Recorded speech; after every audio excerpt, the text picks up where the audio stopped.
शांति। आज बाबा कहते, तुम हो प्रजापिता ब्रह्मा के मुख वंशावली, कलियुगी सब है मुख वंशावली। तो कैसे हम कोई भी आत्माओं को समझा सकते हैं कि हम हैं प्रजापिता के मुख वंशावली, बाकी सब है मुख वंशावली। बाबा समझाते हैं, जो हम आत्माएं हैं, हम हैं मुख वंशावली, क्योंकि परमपिता परमात्मा शिव हमें ब्रह्मा मुख के द्वारा एडॉप्ट करते हैं, इसलिए हम कहलाते हैं मुख वंशावली, अर्थात मुंह बोले बच्चे।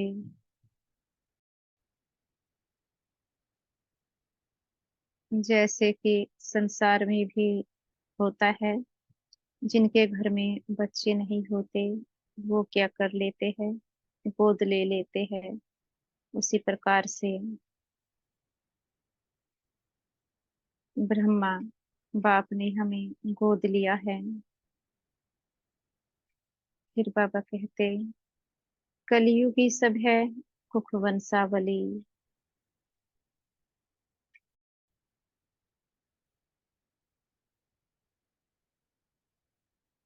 क्योंकि उनका जन्म गर्भ से और विकारों से होता है, और हमारा जन्म मुख के द्वारा होता है, अर्थात मुंह बोले बच्चे। इस प्रकार से भी हम समझ सकते हैं कि परमपिता परमात्मा से ब्रह्मा मुख के द्वारा हमें अपनाते हैं, और ब्रह्मा हम जीव आत्माओं को अपने अलौकिक संतान के रूप में स्वीकार करते हैं।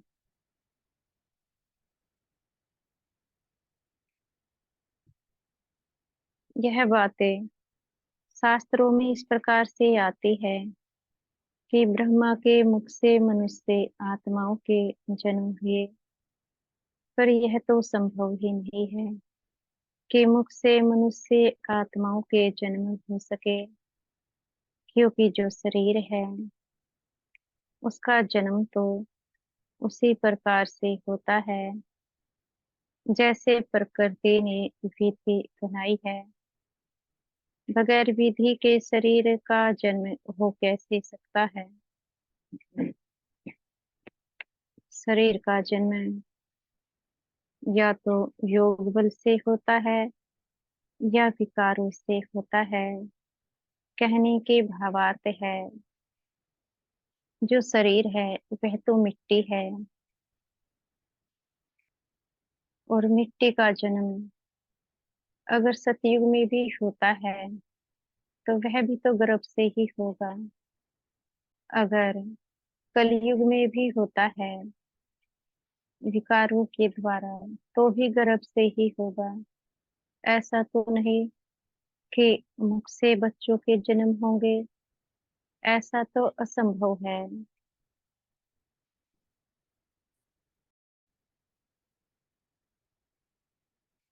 अगर हम शास्त्रों को भी देखते हैं तो कहते हैं, ब्रह्मा जी ने सृष्टि को रचा। दिखलाते हैं कि ब्रह्मा जी के द्वारा सृष्टि रची जाती है, तो जरूर कोई होगा रचवाने वाला। अगर ब्रह्मा जी स्वयं ही सृष्टि को रचते हैं, तो आज उनकी महिमा कहीं ऊंची होती, जैसे कि विष्णु जी की महिमा है, श्री कृष्ण जी की महिमा है, और शंकर जी की महिमा है, श्री राम जी की महिमा है।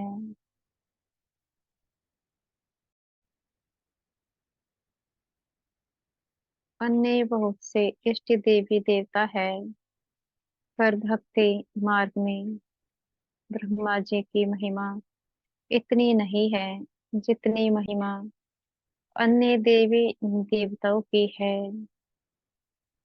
कहने के भावार्थ है, अगर हम भक्ति मार्ग को भी देखते हैं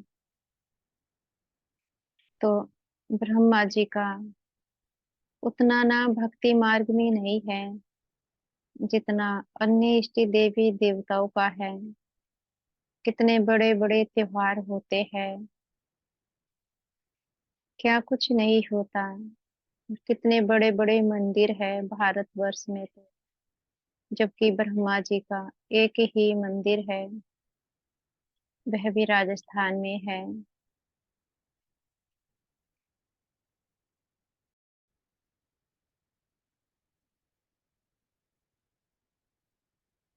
अगर ब्रह्मा जी सृष्टि के रचनाकार होते तो जगत पिता का टाइटल उनको मिलता और उनकी महिमा ही कुछ और होती।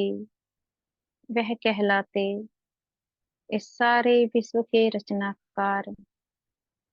मन में प्रश्न आता है कि भारत में उनको परम पिता परमात्मा के संबंध से याद क्यों नहीं किया जाता।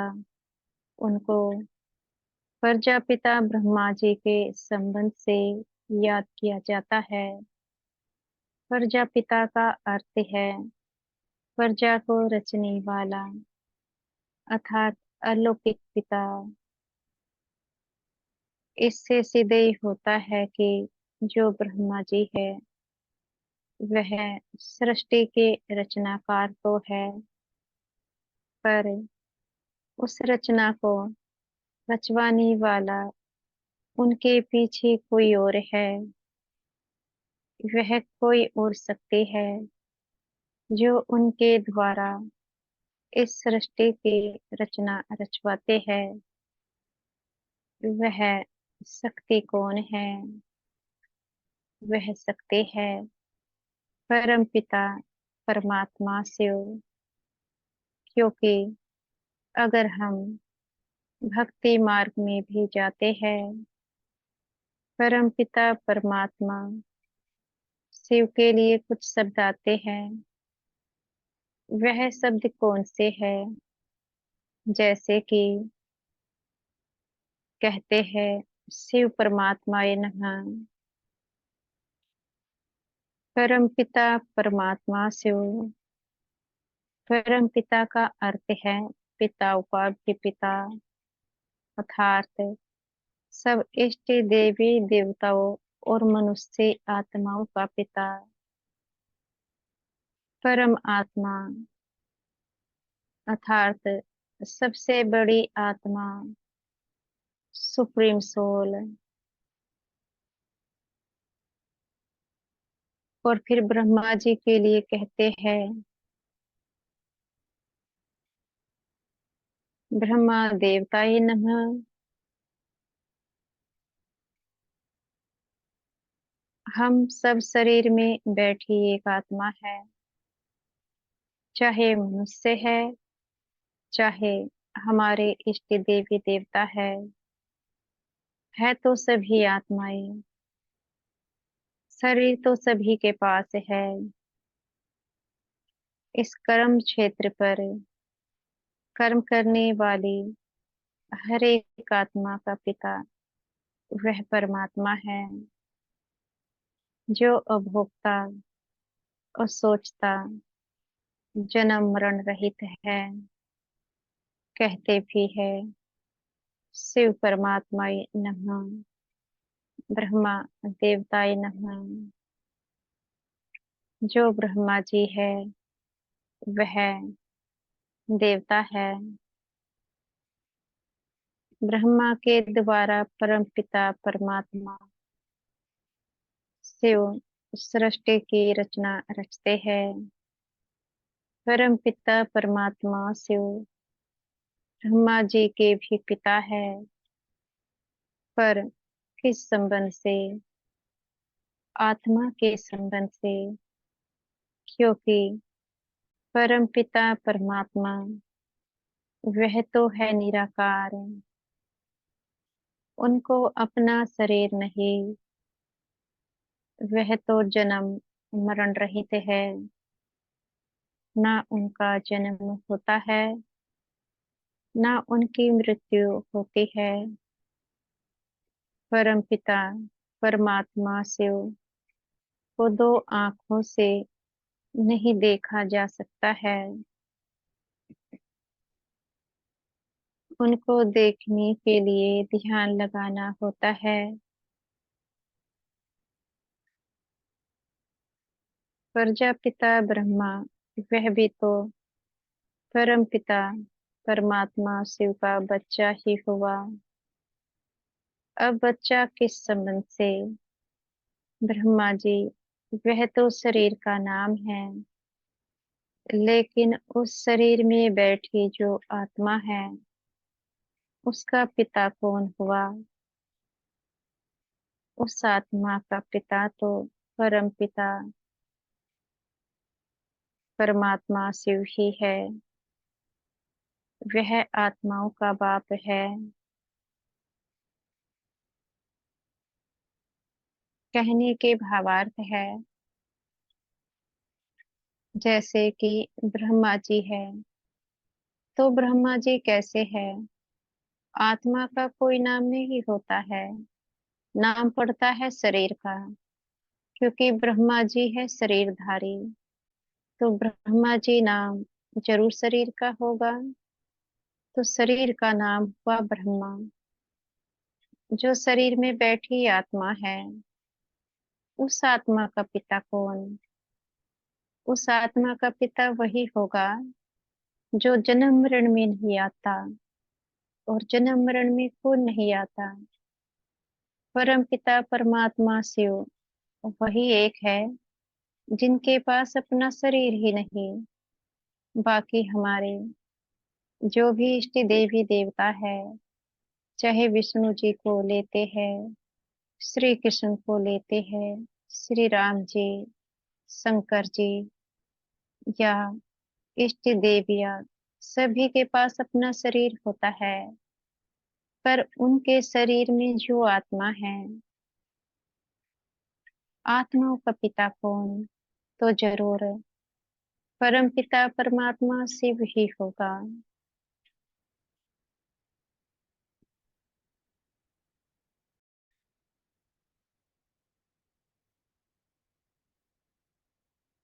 अब बात आती है कि ब्रह्मा जी ने सृष्टि को रचा। किसको रचा? आत्माओं को रचा या शरीर को? जरूर शरीर को रचा होगा। कब और किस समय शरीर की रचना की होगी, यह सब जानने के लिए ब्रह्मा कुमारी संस्था से जुड़े। उन्होंने आत्माओं को नहीं रचा, बाकी आत्माओं को रचने वाला तो स्वयं परम पिता परमात्मा शिव ही है। वह आत्माओं का बाप है, और ब्रह्मा जी को कह सकते हैं शरीर के पिता, क्योंकि शरीर की रचना की है तो शरीर के पिता ही कहलाएंगे। वह है शरीर के अलौकिक पिता। कहने के भावार्थ है कि ब्रह्मा जी शरीर के अलौकिक पिता हैं, शरीर को अपनाने वाली पिता। आखिर कैसे उन्होंने जीव आत्माओं को अपनाया, अगर यह जानना होता है तो संस्था से जुड़ना होता है, क्योंकि जब तक जुड़ेंगे नहीं तो जो यह सत्य ज्ञान है यह समझ में आ कैसे सकता है। इसलिए एक बार संस्था में जाकर अवश्य देखें कि यहाँ पर कौन सा ज्ञान दिया जाता है।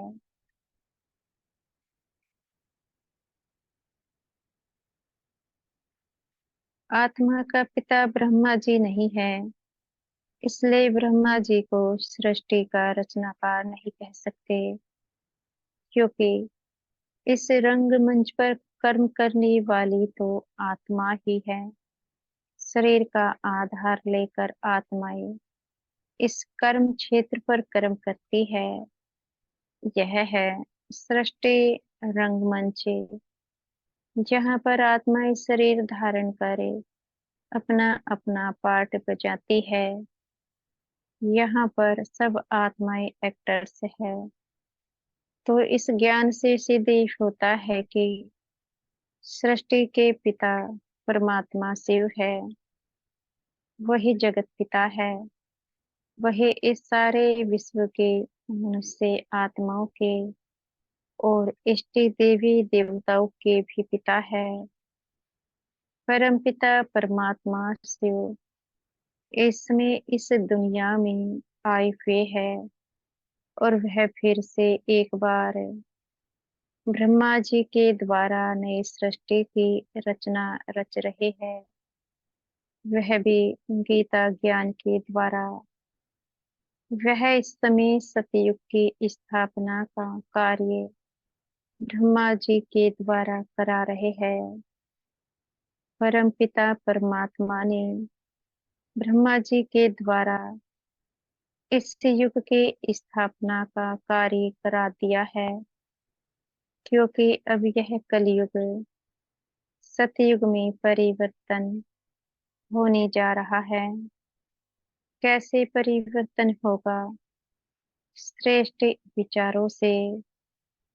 इस समय देश विदेश के अनेक परिवार इस संस्था से जुड़कर परमपिता परमात्मा शिव को पहचान कर अपना श्रेष्ठ भाग्य बना रहे हैं। इस समय परम पिता परमात्मा को जान अपने विचारों को परिवर्तन कर रहे हैं। वह भी परम पिता परमात्मा शिव के श्रीमत से। वह कौन से विचार है जो इस समय इस संस्था से जुड़कर परिवर्तन किए जाते हैं? वह विचार है काम क्रोध लोभ मोह अहंकार। ये पांच विकार इस समय इस सारे विश्व में फैले हुए हैं, जिसके कारण घरों में अपवित्रता दुख शांति फैल चुकी है। अगर हम इस समय ईश्वर को पहचान करें, उनसे इस शिक्षा को सीखते हैं, तो बड़ी सहजता से जीवन का परिवर्तन हो जाता है।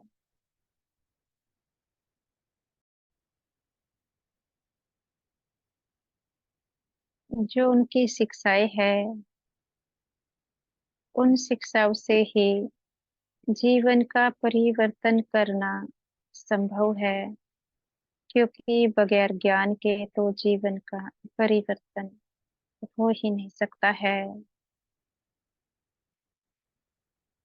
उनके श्रीमत प्रतिदिन ब्रह्मा कुमारी संस्था में मिलती है।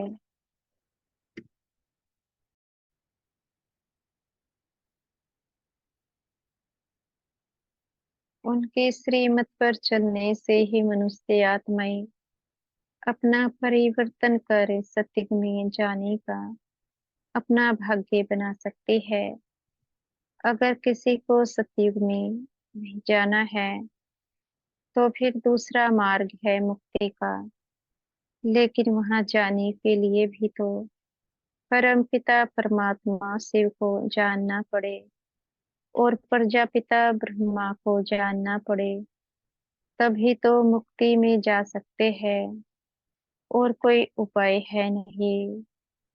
कहने के भावार्थ है कि चाहे रास्ता मुक्ति का है, चाहे रास्ता सतयुग में जाने का, क्योंकि ले जाने वाला कौन है? परम पिता परमात्मा शिव। और वह कैसे लेकर के जाएंगे? जिनके तन में आए हैं, उनके तन का आधार लेकर जो शिक्षाएं उन्होंने हमें दी है, उनको भी तो जानना पड़े कि कैसे वह किसी साधारण मनुष्य के तन में आकर इस गीता ज्ञान को सुना रहे हैं और सबको मुक्ति और जीवन मुक्ति में ले जाने का मार्ग दिखला रहे हैं।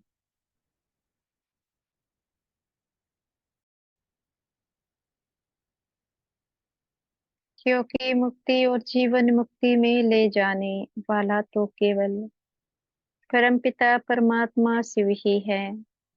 और अगर उनको जानेंगे नहीं तो कैसे जीवन मुक्ति और मुक्ति में जा सकते हैं। ब्रह्मा कुमारी संस्था से जुड़े और अपना भाग्य बनाए, क्योंकि बहुत थोड़ा सा समय रह चुका है। सन 1936 से परमपिता परमात्मा शिव इस धरती पर आए हुए हैं और अपनी शिक्षाएं दे रहे हैं। वह मात्र 100 साल के लिए इस धरती पर आते हैं, सभी को पवित्रता, सुख, शांति की सौगात देते हैं। अपना भाग्य बनाए, अपने पिता की पहचान करे। वह है हम सब आत्माओं का पिता, अर्थात हम सबका बाप, जिनका नाम शिव है। वही शिव जिनको शिवलिंग के रूप में हम पूजते आ रहे हैं। उनकी वास्तविकता क्या है, उनकी सत्यता क्या है, अगर यथार्थ रीति जानना है तो एक बार संस्था में आकर समझे। घर बैठे भी परमपिता परमात्मा शिव को याद किया जा सकता है।